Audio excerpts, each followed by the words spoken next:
लोगों को मानव नेत्र के बारे में पढ़ाएंगे। ठीक है, ये हमारा मानव नेत्र है।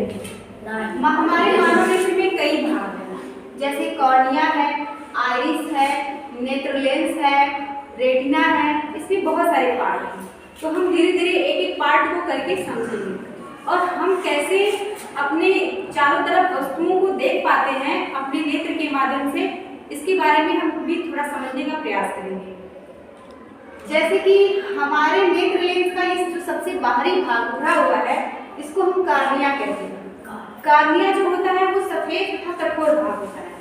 इसका जो काम होता है वो हमारे जो सूर्य से या फिर प्रकाश जो भी आता है, इसको ये अपने से होकर के जाने देता है। और ये आइरिस है।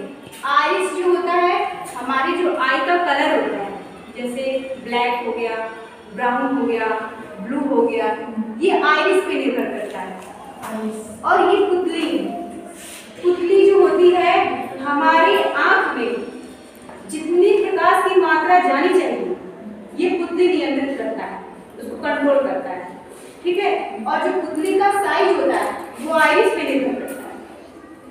जैसे कि अगर तेज प्रकाश है तो हमारी जो पुतली का साइज है क्या हो जाएगा, छोटा हो जाएगा, और कम प्रकाश है तो हमारी पुतली का साइज बड़ा बढ़ जाता है। आई बात समझ में? और ये हमारे जो आंख में है एक लेंस पाया जाता है। ये लेंस जो दिख रहा है ना आप लोगों को, ये उत्तल लेंस होता है। ठीक है, ये उत्तल लेंस होता है।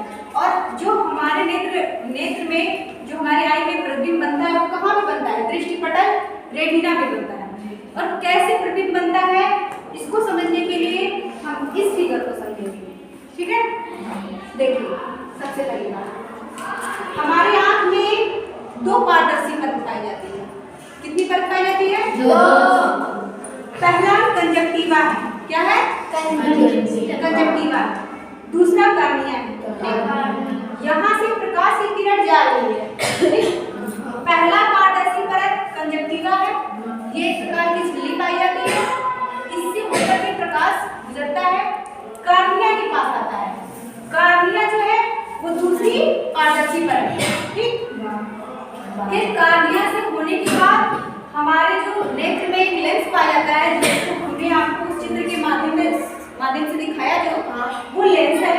और हमारे जो नेत्र में जो हमारे आंख में जो लेंस पाया जाता है वो उत्तल लेंस होता है। क्या होता है? उत्तल लेंस होता है। अब उत्तल लेंस, यहाँ से प्रकाश की किरणें गई, उत्तल लेंस से टकराई, फिर उसके बाद रेटिना पर इसका प्रतिबिंब बनता है। ठीक है, रेटिना पर इसका उल्टा प्रतिबिंब बनता है। हमारे आंख के दृष्टिपटल जो रेटिना है उससे उल्टा प्रतिबिंब बनता है। और इस प्रकार से कई बिंदु पाए जाते हैं, जिसमें से दो बिंदु, एक येलो स्पॉट होता है, एक येलो स्पॉट होता है। ठीक है, येलो स्पॉट होता है, एक ब्लैक स्पॉट होता है। येलो स्पॉट वो पॉइंट्स होते हैं जहां पर इमेज बनता है। ठीक है, येलो स्पॉट वो पॉइंट होते हैं जहां पर इमेज बनता है, और ब्लाइंड स्पॉट वो स्पॉट होते हैं जहां पर इमेज नहीं बनता है। ठीक, अब रेटिना पर उल्टा प्रतिबिंब बनता है। अब हमें कैसे सीधा सब कुछ दिखाई देता है, वो हमारे ब्रेन का काम है। यहाँ पे हमारे ब्रेन, यहाँ से ऑप्टिक नर्व के माध्यम से हमारे ब्रेन को सूचना पहुंचती है। ठीक, ऑप्टिक नर्व के माध्यम से ब्रेन के ऑक्सीपोटल लोब में हमें वस्तुओं का सीधा प्रतिबिंब दिखाई देता है। इस प्रकार से हम अपने चारों तरफ जितनी भी वस्तुएं हैं, जितनी भी चीजें हैं, हम सबको देख पाते हैं। ठीक, रेटिना पर उल्टा प्रतिबिंब बनता है और यहाँ से ऑप्टिक नर्व के माध्यम से ब्रेन के ऑक्सीपोटल लोब में हमें वस्तु का सीधा प्रतिबिंब दिखाई देता है।